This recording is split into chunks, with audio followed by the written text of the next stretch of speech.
Mao kini ang headline selection karong simanaha. Sa adlaw nga Domingo, balik sa Sikem. Ang Dios nga naglihok sa kaniadto, buhi gihapon karon. Sa adlaw nga Lunes, pag-alagad sa Dios sa matinuor nagtinuod dili lang panagway kundi kasing-kasing. Sa adlaw nga Martes, libre sa pagpili, libre sa pag-alagad, ang serbisyo nga gikan sa kaugalingong desisyon.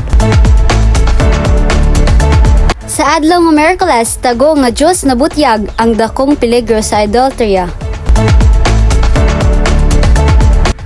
Sa adlaw nga Huwebes, human sa panaw, ang panawagan sa pagsugod og tarong ug pagtapos og tarong. Sa adlaw nga Biyernes, pilia ang Ginoo karon, usa ka panawagan sa matag henerasyon.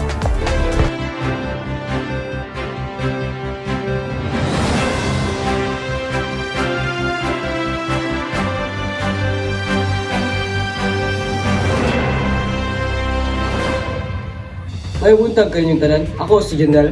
Ug ako si Ivan Joy, ug welcome sa atong Biblical News Network. Diin atong dadon ang espirituhanong balita nga may kalabutan sa atong leksyon karong simana. Nga naguluhan, Choose This Day. Kini nga leksyon nagdala kanato sa katapusang mga pulong ni Josue. Usa ka tawag sa desisyon, katapatan ug pag-alagad sa Ginoo. Sugdan na nato atong balita. Aniya ang headline sa Sabbath afternoon. Josue nanawagan sa tibuok Israel, pilian ninyo kung kinsa ang inyong alagaron. Ang katapusang nga petrol libro ni Josue nahitabo sa usa ka covenant renewal ceremony. Dili bag-ong kasabutan apan usa ka painumdum sa kasabutan tali sa Dios ug sa Israel. Si Josue nga hapit na mamatay, nagpahinumdum sa katawhan nga ang tinuod nilang hari mao ang Ginoo, dili ang tawo. Ang ilang kaluwasan ug panalangin nagdepende sa ilang pagkamatilid-anan. Ug sama sa iyang magtugang payag, apan alang kanako ug sa akong panimalay, kami mag-alagad sa Ginoo. Para sa Domingo nga headlines, balik sa Shechem ang Dios naglihok kaniadto, buhi gihapon karon. Atong balikan na usa ka dakong hitabo sa kasaysayan sa Israel. Usa ka panagtigom nga puno sa kahulugan ug panghimangno. Sakto ka, Brother Janal. Ang leksyon karon nagdala kanato sa Shechem, usa ka lugar nga dili lang geographical nga importante, espirituhanon pag-usab. Ug didto gitigom ni Josue ang tanang tribo sa Israel, mga pangulo, mga maghukom, mga opisyal aron sa ilang motindog at tubangan sa Dios. Aron masabtan pa nato ang kahulugan niini nga panghitabo, atong tawgon ng atong field reporter. Aniya si Sister Marvelo, live gikan sa Shechem.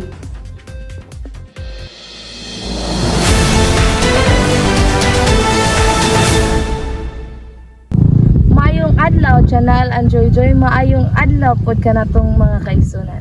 Ani ako karon sa Shechem, usa ka dapit nga puno sa kasaysayan ug espirituhanong kahulugan. Dinhi mismo sa pag-abot ni Abraham sa yuta, nagtukod siya og halaran ug dinhi unang gihatag sa Dios ang saad sa yuta nga Kanaan. Karong panahona human matuman ang maong saad, gitigom ni Josue ang tanang tribo sa Israel ug dinhi mismo sa Shechem aron erinyo ang ilang kasabutan sa Dios. Usa kini ka kusgan nga pahinumdom nga ang Dios nagasaad kaniadto mao ra gyapon ang Dios nga nagatuman karon. Importante usab nga mahinumduman nga ang panawagan ni Josue sumasama sa giingon ni Jacob kaniadto. Ang pagwagtang sa tanang langyaw nga Dios ang mismong lugar nagpahayag sa mensahe. Bugos nga katapatan sa Ginoo, walay tunga-tunga, walay laing Dios. Ang mensahe sa Dios gisaysay ni Josue. Klaro kaayo nga ang Dios mao ang bida sa kasaysayan. Siya miingon, ako ang mikuha, ako ang mihatag, ako ang nagdala, ako ang nagluwas, ug ako ang nagdala kanimo. Kini nagpasabot nga ang Israel dili usa ka nasod tungod sa ilang kaayo, kundi tungod sa grasya ug pagpahilabot sa Dios. Kung wala ang Dios sa kinabuhi ni Abraham, ang Israel karon mag-alagad unta pareha sa mga Diyos sa ubang nasod. Ang mga leksyon sa nangagi dili lang alang sa mga amahan, kundi alang sa matag bag-ong henerasyon. Ang mensahe klaro kayo mga kaigsunan. Ang panalangin nga ilang nadawat dili lang hinungdan sa pagpasigarbo, kundi hinungdan sa mas bugos nga pag-alagad sa Dios. Kini usab usa ka pahimangno kanato karon. ka ang Dios nga naglihok kaniadto andam gihapon mo lihok sa atong panahon kung ikaw magpabiling matinud-anon. Ako si Marvelo nagbabalita gikan diri sa Sikkim. Balikan ninyo Janelle and Joy Joy.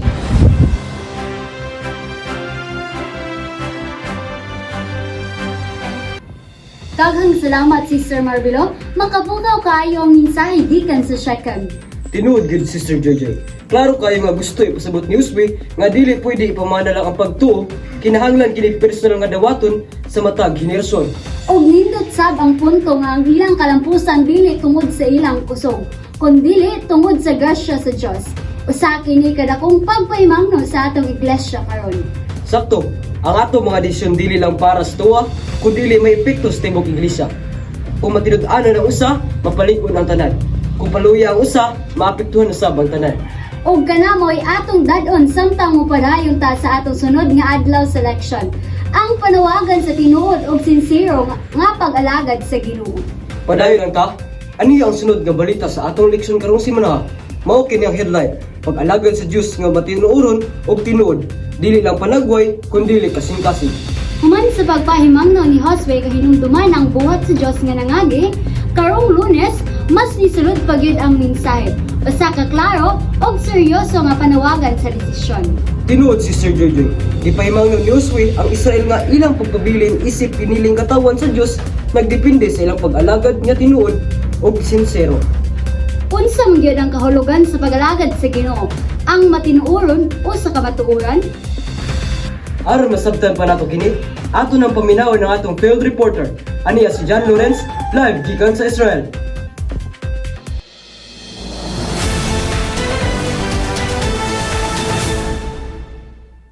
Mayong adlaw, Janelle ug Joy. Ang panawagan ni Uswe karon, klaro kaayo, ug walay liko-liko. Kahadlokin ninyo ang Ginoo ug alagari siya sa matinuoron ug tinuod.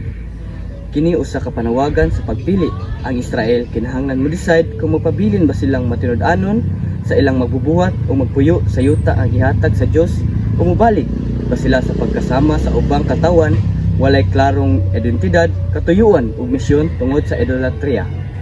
Kahadlok nga giskutan ni Josue, dili kahadlok nga puno sa kahuyang o kahadlukan, kundi usa ka halangdong pagtahod o pagkahibulong nga nagikan sa pag-ila sa pagkadako, pagkabalaan o walay kutob, nagahom sa Dios o sa samang higayon sa pag-ila sa atong gamay o makasasala nga kahimtangan.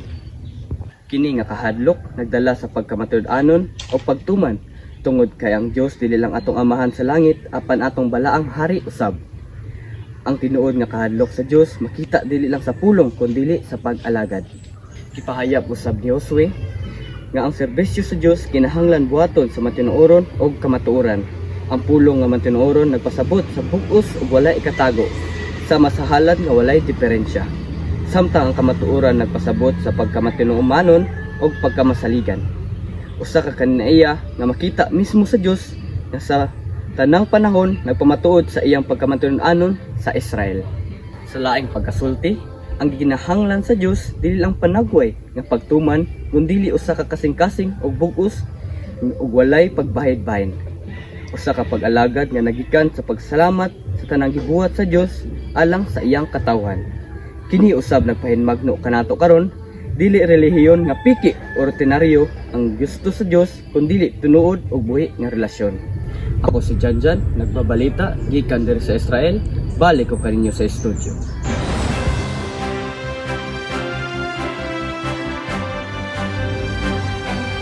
Salamat John Lawrence. Klaro kayo nga mensahe ni Uswe dili lang para sa Israel kaniadto, kundi para usab kanato karon. Tinuod, ang pag-alagad sa Dios dili ay sukdon sa kadaghan sa atong buhat, kundi sa kahimtangan sa atong kasing-kasing. Ug makapauna na sab kini nato, unsa man ka ang mga butang sa atong kinabuhi nga nagbabag sa atong bugos nga debosyon sa Dios? Sakto gyud, kaya ang tinuod nga pag-alagad sa Ginoo sama sa giingon ni Josue. Kinahanglan sinsero, tinuod ug tinud-anay. Padayon ta sa tusunod nga adlaw sa atong leksyon. Diin atong hisgutan ang kaugalingong pagpili ug kagawasan sa pag-alagad sa Dios. O ang atong headline, libre sa pagpili, libre sa pag-alagad, ang serbisyo nga gikan sa kaugalingong desisyon. Human sa panawagan ni Josue sa sincero o tinuod nga pag-alagad, karong Martes mas klaro gyud ang usa ka importanteng prinsipyo, ang kagawasan sa pagpili. Sakto ka, Brother Janelle. Si Jose usa ka matinud-anan nga leader nga mihatahod sa free will sa katawan. Gusto niya nga ang Israel moalagad sa Dios tungod sa gugma, dili tungod sa pagpambus.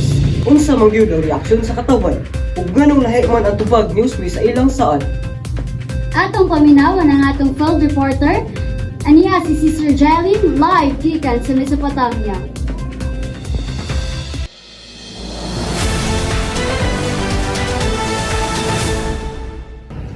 Maayong adlaw mga kaigsuonan, Janelle og Joyjoy. Sa karong hitabo, klaro kaayo nga si Josue wala napugos sa katawhan sa pag-alagad sa Dios. Hinuon, gihatagan niya sila og kahigayunan sa pagpili. Ang pulo nga pilion gigamit sa tinuyo aron ipakita nga ang pag-alagad sa Ginoo kinahanglan magagikan sa kaugalingong desisyon, dili tungod kay gisugo sa leader. Ang katawan mitubag nga may kusog o kasiguruhan. Ang Ginoo mao ang among Dios ug siya among alagaran. Ilang giila nga ang Dios sa ilang mga amahan karon mao na usab ang ilang Dios. Ug andam sila moalagad kaniya nga walay pagbahin-bahin. Apan katingad-an wala sila dayon gidayeg ni Josue. Hinuon iyang gipakita ang maseryoso nga hulagway sa Dios. Usa ka Dios nga dili sayon alagaran, usa ka Dios nga balaan og matarong. Mga kaigsuonan, ngano man kini? Tungod kay nasayon si Josue sa kasaysayan sa Israel, ang unang henerasyon kaniadto nagsaad usab sa pagtuman, apan dali ra kaayo sila nakalimot sa ilang saad. Bisan pa nga klaro pa ilang mga pulong. Napakyasan sila sa ilang buhat. Gusto ipasabot ni Josue ang tulo ka importante nga tubag. Una, ang desisyon sa pag-alagad sa Dios seryoso kaayo. Kini dili personal, kundili makapurma sa tibuok nasod. Adunay dakong panalangin sa pagtuman. Apan aduna usab seryosong samputanan ang paglapas. Ikaduwa, ang pag-alagad sa Dios kinahanglan gikan mismo sa katawhan. Dili tungod kay gisugo sa leader, bisan pa nga siya si Josue. Ikatulo, ang Israel kinahanglan makasabot nga dili nila kaya alagaran ang Dios sa ilang kaugalingong kusog. Ang tinuod nga pag-alagad dili mekanikal nga pagsunod sa balaod, kundili usa ka tinuod og personal nga relasyon sa Dios nga nagluwas kanila. Sa laktod nga pagsulti, si Josue nagtudlo nga ang pag-alagad sa Dios kinahanglan guwasnon, tinud-anay o gisaligan sa grasya sa Dios, dili sa kusog sa tawo. Ako si Jailin, nagbabalita gikan diri sa Mesopotamia. Balik sa inyo, Janelle og Joyjoy.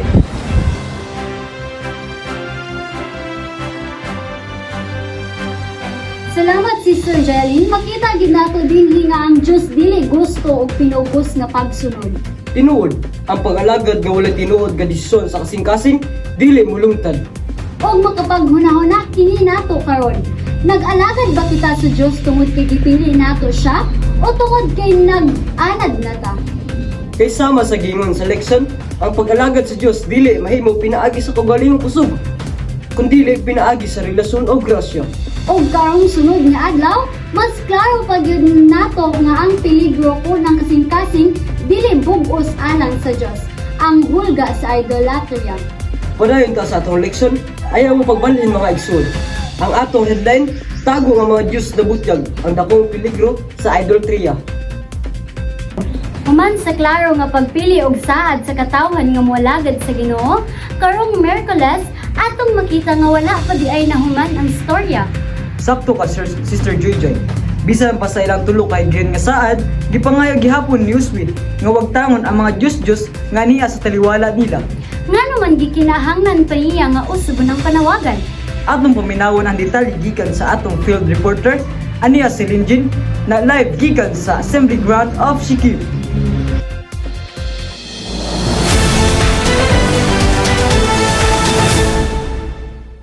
Mayong adlaw, Jonel and Joy. Mayong adlaw po sa itong mga kaigsuunan. Bisan pa sa ilang klaro nga saad nga mag-alagad sa Ginoo, giusap pagayod ni Josue ang iyang panawagan. Kuhaan ninyo ang mga Diyos nga anaa sa taliwala ninyo. Kini nagpakita nga hulga sa idolatria di lang teorya, kundi usa ka tinuod ug duol nga peligro. Sama sa gihimo ni Moises kaniadto sa kapatagan sa Moab. Gihatagan usab sa Israel og kahigayunan nga mopili tali sa kinabuhi ug kamatayon. Importante nga masabtan nga ang mga Diyos nga gihigasgutan karon dili nagikan sa Ehipto o unahan sa suba, kundi nga Diyos nga naa mismo sa ilang taliwala.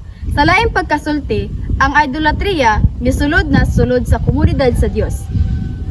Busa, gihangyon ni Josue ang katawan nga ibalik ko ang ilang kasing-kasing ngadto sa Ginoo. Ang Hebrewanon nga pulong sa nata nagpasabot og pagyukbo, pagunat ug pagbaliko.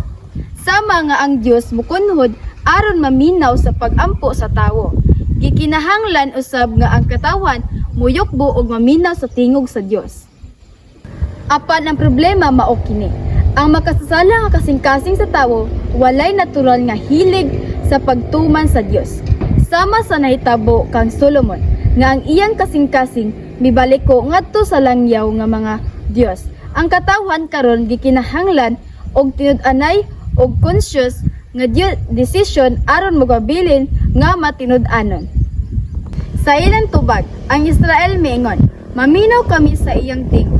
Kini nga pahayag nagpasabot nga ang pagtuman dili lang pagsunod sa balaod, kundi usa ka buhing relasyon sa Dios. Ang kasabutan dili legalistiko, kundi usa ka dayon nga pag-istorya sa pagtuo ug matali sa Dios ug sa iyang katawhan. Apan bisan pa sa ilang tulo sa higayon nga saad, walay record nga ang mga Diyos tinud-anay nga gikuha. Kini nagpabilin sa panawagan ni Josue nga able ug walay katapusan. Usa ka mensahe dili lang alang sa iyang henerasyon, kundi alang sa tanang henerasyon nga mosunod. Mga kaigsunan, ang pangutana karon alang kanato. Pila na ta ka beses kita nagsaad sa Dios, apan wala dayon nato natuman. Ug unsa man ang gisulti niini kanato, mahitungod sa grasya sa Dios nga padayon nga nagbuhulat ug nagtawag. Ako si Linjin nagbabalita gikan diri sa Assembly Ground of Sikihor. Balik kaninyo Jonel and Joy.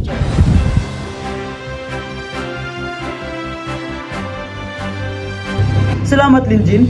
Makita gid nato nga ang idolatria dili lang mahitungod sa mga rebulto o larawan.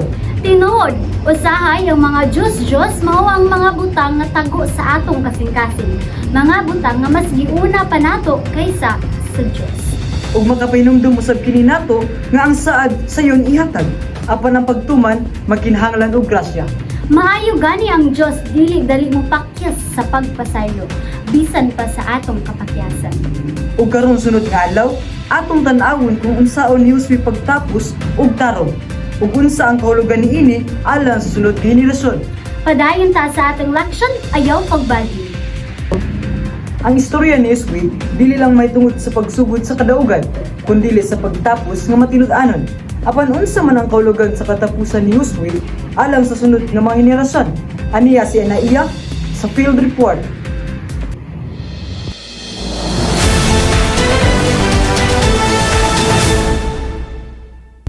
Mayong adlaw kaninyo Jonel and Joy.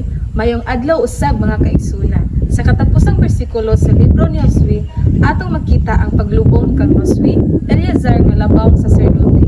Ug ang mga bukog ni Josue kini nagpakita sa katumanan sa saad sa Dios ug sa kalig-on sa yutang gisaad. Apan bisan pa niining malinawon nga katapusan, ang istorya wala gyud nahuman. Ang dakong pangutan ng mga kaigsunan. Magpabilin ba nga matinud-anon ang sunod nga henerasyon? Mahuman ba nila ang wala panahuman nga mga buluhaton? Mukupot ba sila sa Dios o madala sa idolatria?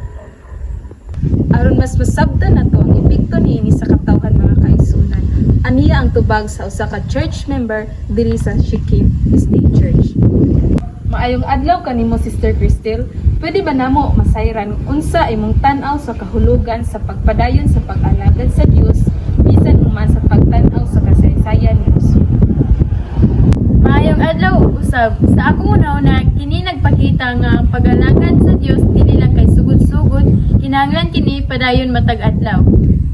Dagan kita og saad nga napakyas nato pero ang grasya sa Dios padayon nga nagtawag og naghulat nga mubalik kita kaniya.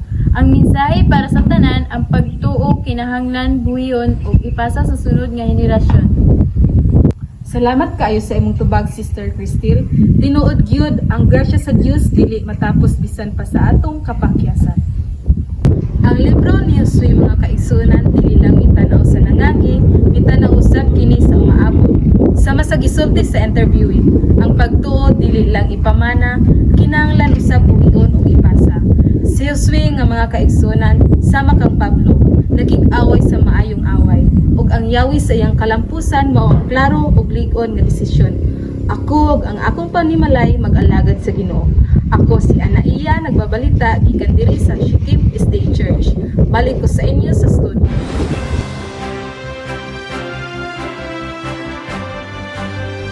Daghang salamat, Sister Anaiya. Mga kaigsunan, ang mensahe klaro kaayo. Ang maayong pagsugod nga walay pulos kung dili maayo ang pagsugod. Ang pagtuo kinahanglan buhion ug ipasa sa sunod nga henerasyon. Ang pangutana karon, dili na para kang Josue, kundi para kanato. Magpabilin ba kita nga matinud-anon hangtod sa katapusan? Piliyo ang Ginoo karon.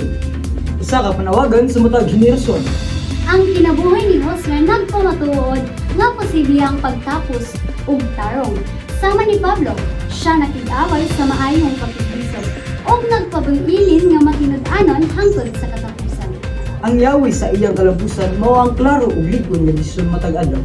Dili perpekto ang kinabuhi, apan ang tinuod nga pagkamatinud-anon ug pag-alagad sa Ginoo nagdala kaniya sa kalampusan ug kasiguruhan. Karon, ang pangutana dili alang sa Israel. Kundili alang kanato usab. Kinsa ang imong piliyon karon? Pilihan ninyo karon kinsa ang inyong alagaron.